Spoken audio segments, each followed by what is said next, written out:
ये बात साल 2013 की है। मुंबई के अंदर जमीन के एक टुकड़े को लेकर दो पक्षों के बीच में विवाद चल रहा था। एक पक्ष का नाम होता है बाबा सिद्दीकी और दूसरे व्यक्ति का नाम होता है अहमद लंगड़ा। दोनों ही एक जमीन के टुकड़े पर अपनी अपनी दावेदारी पेश कर रहे थे और इसी बीच में अंडरवर्ल्ड डॉन छोटा शकील का इनके पास धमकी भरा एक मैसेज आता है। बाबा सिद्दीकी के पास कहते हैं कि उस जमीन के टुकड़े से तुम दूर ही रहो तो ज्यादा बेहतर है। लेकिन वो इस धमकी को इतनी गंभीरता से नहीं ले रहे थे और उसके बाद कुछ वक्त बीत जाता है।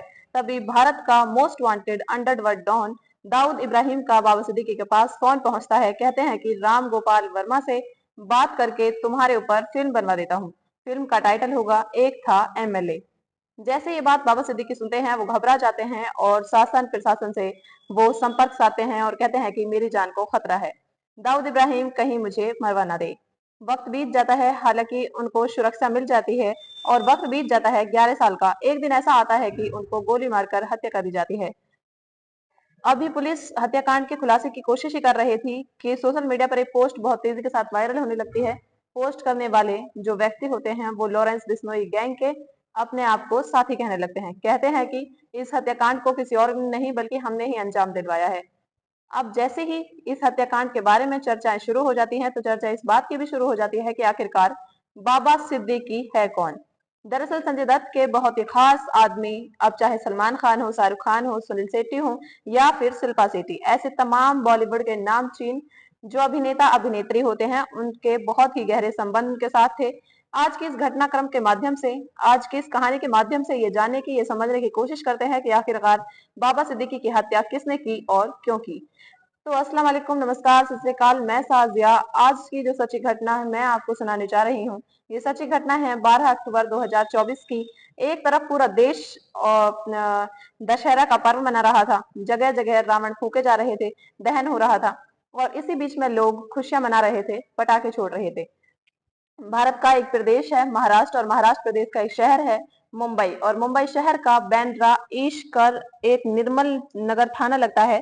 वहां पर एक पूर्व विधायक अपने विधायक बेटे के ऑफिस से बाहर निकल रहे थे। दशहरा का पर्व मना रहे थे। नाम बाबा सिद्दीकी होता है। बाबा सिद्दीकी अपने साथियों के साथ पटाखे फोड़ रहे थे और खुशियां मना रहे थे। इसी बीच में एक ऑटो आता है, ऑटो रुकता है, ऑटो से 3 लोग निकलते हैं और उनके हाथ में हथियार होते हैं और देखते ही देखते वो गोली चलाना शुरू कर देते हैं। जैसे जैसे पटाखे छूट रहे थे वैसे वैसे गोलियां छूट रही थी। कोई समझ ही नहीं पा रहा था कि आखिरकार गोलियां भी चल रही हैं इन पटाखों के बीच में से। और देखते ही देखते बाबा सिद्दीकी जमीन पर गिर जाते हैं। उनका एक साथी होता है वो भी जमीन पर गिर जाता है। इसी बीच में जब कांच में यानी कि गाड़ी के शीशे में, जो बुलेट प्रूफ गाड़ी होती है, उसके शीशे में जाकर जब गोली लगती है तब पता चलता है कि यहाँ तो किसी ने गोली चलाई है। बस उसके बाद भगदड़ मच जाती है। 3 अनजान जो व्यक्ति हैं उनमें से 2 को पकड़ लिया जाता है, एक मौका पाते ही वहां से भाग जाता है। देखते क्या है कि बाबा सिद्दीकी जमीन पर पड़े हुए हैं, वो खून से लथपथ हैं। तभी आनन फानन में बैंड्रा का ही एक हॉस्पिटल होता है, लीलावती हॉस्पिटल। रात के 9:30 बजे उन्हें वहां पर भर्ती कराया जाता है और डॉक्टर से कहा जाता है कि डॉक्टर साहब कुछ भी हो जाए बस इनका आप इलाज कर दीजिए, पैसे की आप टेंशन ना लीजिए। डॉक्टरों की टीम जुट जाती है, कोशिश कर रही थी कि किसी भी हिस्से में जाकर नब्ज उनकी तड़कती फड़कती मिल जाए, लेकिन रात के 11:30 बजे उनकी सांसें थम जाती हैं। जैसे ही सांसें थम जाती हैं, अब सोशल मीडिया पर इस एक तरह से युद्ध शुरू हो जाता है कि बाबा सिद्दीकी को किसी ने गोली मारकर हत्या कर दी है। बाबा सिद्दीकी कौन है? लॉरेंस बिश्नोई ने भी इस बात की जिम्मेदारी ले रखी थी। कुछ लोग उनके पुराने पन्नों को पलटना शुरू कर देते हैं कि इन्हें तो दाऊद इब्राहिम की तरफ से भी धमकी मिली थी के टुकड़े को लेकर। जिस तरह से अहमद लंगड़ा के समर्थन में छोटा शकील भी आ जाता है और दाऊद इब्राहिम भी आ जाता है। इनकी जान को खतरा तो 15 दिन पहले ही अपनी जान को खतरा बताया था। अब सरकार पर सवाल खड़े हो जाते हैं। हर कोई ये जानने की कोशिश कर रहा था कि आखिरकार मामला क्या है। दरअसल इनका नाम जब ज्यादा चर्चाओं में आया था जब कैटरीना कैफ का साल 2008 में जन्मदिन मनाया जा रहा था। उस पार्टी के अंदर सलमान खान भी होते हैं और शाहरुख खान भी होते हैं। सलमान खान शाहरुख खान के बीच में कहासुनी ज्यादा हो जाती है, कहासुनी हो जाती है ज्यादा, भड़क जाते हैं एक दूसरे पर और जो भड़ास थी वो निकाल रहे थे। और जैसे ही यहाँ से अलग होते हैं तो ऐसे अलग हुए थे कि कभी जिंदगी में मिलेंगे ही नहीं। अब मीडिया वाले इनसे सवाल जवाब किया करते थे, साल दर साल बीत रहे थे, लेकिन ये कभी आपस में मिलने को तैयार ही नहीं थे। लेकिन साल 2013 में बाबा सिद्दीकी एक पार्टी आयोजित करते हैं, जो कि हर साल वो आयोजित करते हैं, इफ्तियार पार्टी। उसमें सलमान खान भी आए थे और शाहरुख खान भी आए थे। तो एक हाथ पर सलमान खान होते हैं, दूसरे हाथ पर शाहरुख खान होते हैं। शाहरुख खान सलमान खान दोनों को अपने हाथों से पकड़ते हैं, दोनों को गले मिलवाते हैं और गले मिलवाने के बाद दोस्ती करा देते हैं। ये जो दोस्ती होती है वो सोशल मीडिया पर वायरल हो जाती है और पत्रकार सवाल इस पर उठाने लगते हैं कि सलमान खान, शाहरुख खान को बड़े बड़े दिग्गज लोग एक ना कर सके, ये बाबा सिद्दीकी कौन है, इनको जो एक कर दिया है। कब साल 2013 में बाबा सिद्दीकी का नाम बहुत ज्यादा तेजी से चर्चाओं में आने लगता है। दरअसल बाबा सिद्दीकी की कहानी शुरू होती है बिहार के पटना से। बिहार के पटना में वॉच मेकर एक व्यक्ति होता है जो घड़ियां बनाने का काम किया करता था। उनके घर में साल 1958 में एक लड़का पैदा होता है और उस लड़के का नाम रखा जाता है बाबा सिद्दीकी। बाबा सिद्दीकी अब यहाँ से अपने पिता के साथ मुंबई पहुंच जाते हैं और मुंबई जाने के बाद अपने पिता के साथ काम कर रहे थे, साथ में पढ़ाई भी कर रहे थे। ग्रेजुएशन तक पढ़ाई करने के बाद उन्होंने मन बनाया कि क्यों न राजनीति में करियर अपनाया जाए, इसलिए वो कांग्रेस के बड़े बड़े नेताओं के साथ जुड़ना शुरू हो जाते हैं। इसी बीच में उन्हें साथ मिलता है सुनील दत्त का भी, उनके क्योंकि वो बांद्रा में रहते थे सुनील दत्त का, वहां आसपास में कुछ रहना सहना भी था।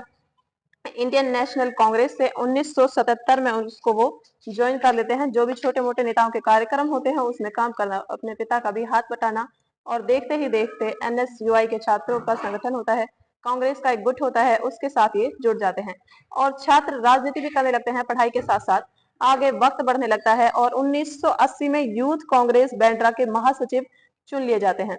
और जैसे जैसे कांग्रेस में इनकी नजदीकियां बढ़ रही थी, साल 1988 में मुंबई यूथ कांग्रेस के युवाओं का अध्यक्ष भी चुन लिया जाता है और इन्हें एक बड़ी जिम्मेदारी मिल जाती है। और 1992 में मुंबई नगर में ये पार्षद भी चुन लिए जाते हैं। जब ये इनकी राजनीति में दखल बढ़ने लग जाती है, उधर संजय दत्त से दोस्ती इसलिए हो जाती है क्योंकि सुनील दत्त जिससे मिलना जुलना होता था, संजय किसी भी बड़े बड़े अभिनेताओं से मिलना हो, अब संजय दत्त की वजह से लगातार इनके संपर्क और बढ़ते चले जाते हैं और इन्हें मौका मिलता है साल 1999 में बांद्रा वेस्ट विधानसभा से चुनाव का मौका मिलता है। हीरो हीरोइन भी इनका साथ देते हैं और वो विधायक चुन लिए जाते हैं। अब इनकी नजदीकियां और बढ़ने लग जाती हैं। साल 1980 से इन्होंने इफ्तियार पार्टी का ऐसा चलन शुरू किया था कि पहले इन्होंने 2-4 हीरो हीरोइन को बुलवाया, फिर और ज्यादा, फिर और ज्यादा, फिर और ज्यादा, साल दर साल इनकी हीरो हीरोइन इनकी इफ्तियार पार्टी में आने लगते और इनकी इफ्तियार पार्टी भी चर्चाओं में आने लगी थी। अब इनकी इफ्तियार पार्टी में इतने हीरो हीरोइन पहुंच जाया करते थे कि बताए जाते हैं कि जो फिल्म के अवार्ड मिलते हैं उनमें भी शायद इतने हीरो हीरोइन नहीं पहुंचा करते। साल 1999 में पहली बार एमएलए बन जाते हैं। 2004 में फिर से एमएलए बनने का मौका मिलता है और साल 2009 में एक बार फिर से एमएलए बनने का इनको अवसर मिल जाता है और राजनीति इनकी लगातार कम चमक रही थी और इनका जो पद था वो मुंबई शहर के अंदर बढ़ता चला जाता है। साल 2004 तक ये चेयरमैन चुन लिए जाते हैं आवास एवं क्षेत्र विकास की तरफ से और साथ ही महाराष्ट्र सरकार से 2004 से 2008 तक ये मंत्री भी रह चुके हैं। इनका लगातार पद बढ़ रहा था और बांद्रा में ये इनका जो बेटा होता है इसको भी टिकट दिलवाने की कोशिश करते हैं और इन्हें टिकट मिलकर विधायक बन जाते हैं, एमएलए बन जाते हैं। 48 साल तक इन्होंने कांग्रेस की राजनीति की थी और 48 साल के बाद इन्होंने कांग्रेस का सफर छोड़कर एनसीपी यानी कि अजीत पवार का जो गुट होता है, फरवरी 2024 में उससे जुड़ जाते हैं। इनकी जिंदगी के पन्ने बहुत अच्छे से गुजर रहे थे, खुल रहे थे, सब कुछ ठीक ठाक चल रहा था, कुछ दिक्कत नहीं थी, कोई परेशानी नहीं थी। बेटा एमएलए बन जाता है, बेटी डॉक्टर बन जाती है और हीरो हीरोइन से इनका ताल्लुकात बहुत अच्छे थे। पूरे देश में इनकी चर्चाएं भी शुरू होती थी, खासकर तब जब इफ्तार पार्टी होती थी। लेकिन 12 अक्टूबर 2024 की रात को जब पूरा देश दशहरा पर्व मना रहा था, रावण का पुतला दहन कर रहा था, इसी बीच में ये भी खुशियां मना रहे थे और अपने बेटे के दफ्तर पहुंच जाते हैं। निर्बल नगर जो कि बांद्रा ईस्ट में होता है, वहां अपने बेटे के दफ्तर से निकलने के बाद बाहर जो मैदान होता है, खुला मैदान, वहां पर पटाखे छोड़ रहे थे। पटाखे छोड़ते छोड़ते इसी बीच में 3 लोग ऑटो से निकलते हैं और ऑटो से आने के बाद गोलियां चलाना शुरू कर देते हैं, जिसमें 3 गोली इनको मारी जाती हैं, 2 गोली इनके सीने पर मारी जाती हैं, 1 गोली इनके पेट में जाकर लगती है। साथ ही एक जो साथी होता है उसको भी गोली छूते हुए निकल जाती है और 1 गोली लगती है इनकी बुलेट प्रूफ कार को। जब लोगों को समझ में आता है कि यहाँ तो गोली चल रही है, पटाखों की आवाज में गोली का शोर जो है वो दब जाता है, लेकिन जो ब्लड बहने लगता है, जो खून बहने लगता है, तब उनके साथियों को समझ में आता है। उधर 2 लड़के पकड़े जाते हैं और बाबा सिद्दीकी को हॉस्पिटल ले जाया जाता है। हॉस्पिटल वाले इनको मृत घोषित कर देते हैं। महाराष्ट्र सरकार हो या केंद्र सरकार हो, अब हर किसी पर दबाव बढ़ने लगता है कि मुंबई शहर में आखिरकार हो क्या रहा है। सलमान खान को जैसे ये खबर लगती है बिग बॉस की शूटिंग चल रही थी, वो शूटिंग छोड़कर सीधा हॉस्पिटल पहुंच जाते हैं। अब शिल्पा शेट्टी हो या फिर सोनाक्षी सिन्हा के हस्बैंड इकबाल हैं, वो भी वहां पहुंच जाते हैं। इस तरह से हर कोई जाने की कोशिश में था, लेकिन उनको बचा नहीं पाते।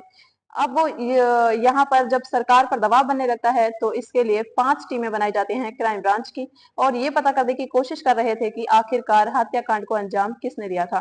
पुलिस ने जो लोग पकड़े थे, उन पकड़े हुए उन लोगों में से जो 2 व्यक्ति थे, टोटल मिला के 3 होते हैं। एक का नाम गुरबेल सिंह होता है, दूसरे का नाम धर्मराज कश्यप होता है, तीसरे का नाम शिव कुमार गौतम उर्फ शिव होता है।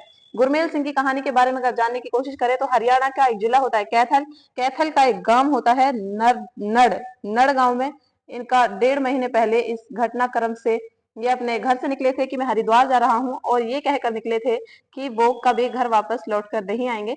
वहां से ये कैसे कुर्ला पहुंच जाते हैं पता ही नहीं चलता। जब पुलिस वाले इनके घर पहुंच जाते हैं, पुलिस वाले इनकी हिस्ट्री को खंगालने की कोशिश कर रहे थे, तो गांव का एक व्यक्ति होता है सुनील, उसे उससे इसका किसी बात को लेकर विवाद हो जाता है, और जो बर्फ तोड़ने वाला एक सुआ होता है, उस सुए को पकड़ते हैं और एक के बाद एक सुनील को लगभग साल 2022 में 52 बार उस पर वार कर देते हैं। उसको इतनी बार मारा जाता है कि वो मर जाता है। ये जेल जाते हैं, जेल जाने के बाद लॉरेंस बिश्नोई ग्रुप से या फिर उनके गुर्गे से उनके संपर्क बन जाते हैं और दोस्ती हो जाती है, ऐसा पता चलता है। इसके बाद धर्मराज और शिव कुमार गौतम होते हैं उर्फ शिवा। इनका गांव लगता है उत्तर प्रदेश का जिला बहराइच, बहराइच का गंडारा एक गांव होता है, वहां एक साधारण से परिवार के लोग होते हैं। दोनों ही लड़के मुंबई शहर में इसके व्यापारी के यहाँ काम कर रहे थे। लगभग 5-6 साल से वो काम कर रहे थे, लेकिन पता चलता है कि इन्हें किसी सुपारी किलर ने कुछ जिम्मेदारी दी। उन्होंने कहा कि बाबा सिद्दीकी की हत्या करनी है। इसके लिए इन्हें महज 50,000 रुपए की रकम दी जाती है। हालांकि पुलिस अभी इस मामले की जांच पड़ताल कर रही है, लेकिन मीडिया रिपोर्ट कुछ ऐसा कह रही है कि इसे 50,000 रुपए की इन्हें रकम दी जाती है, और ये 50,000 रुपए लेकर लगभग 40 से ज्यादा दिन ये कुर्ला, जो कि मुंबई का ही एक इलाका है, वहां रह के बाबा सिद्दीकी कब आते हैं, कब जाते हैं, कहाँ रहते हैं, क्या करते हैं, क्या नहीं, एक छोटी से छोटी बात की ये जानकारी जुटाने की कोशिश करते हैं। आखिरकार उन्हें मौका मिलता है, और ये मौका मिलता है 15 दिन पहले। ये बताया जाता है कि इन्हें धमकी दी जाती है, इन्हें एहसास होता है, ये सरकार से, प्रशासन से ये मांग करते हैं कि मुझे धमकी दी जा रही है।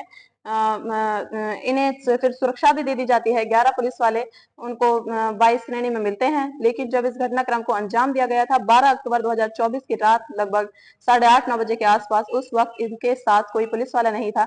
क्यों नहीं था, इस सवाल का जवाब भी क्राइम ब्रांच तलाशने की कोशिश कर रही है कि जब इनकी गोली मारकर हत्या कर दी जाती है, इससे पहले की 5 टीम बनाकर जांच पड़ताल की जा रही थी। इसी बीच में सोशल मीडिया पर एक सुब्बू लैंकर महाराष्ट्र के नाम से एक सोशल मीडिया पर एक पोस्ट वायरल होने लगती है। उसमें दावा किया गया था कि वो लॉरेंस बिश्नोई गैंग का सदस्य है।